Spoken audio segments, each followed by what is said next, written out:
llega a clase y empiezan las discriminaciones. Tontola pikoa, ara gentuza hori, txepelutxak dira.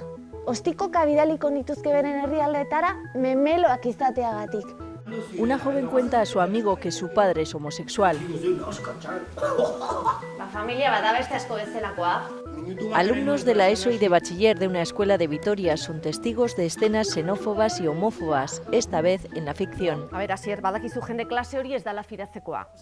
Los actores escenifican en las escuelas situaciones reales, llevan al aula problemáticas sociales para que los jóvenes recapaciten. Eso es Teatro Forum. Bueno, pues trabajar los valores, la solidaridad, la empatía y bueno, pues un poco impulsar esa diversidad que al final nos enriquece a todos. Para ello, los alumnos, de ser meros espectadores, pasan a ser sujetos activos. Baina eta ze beltza izango balitz.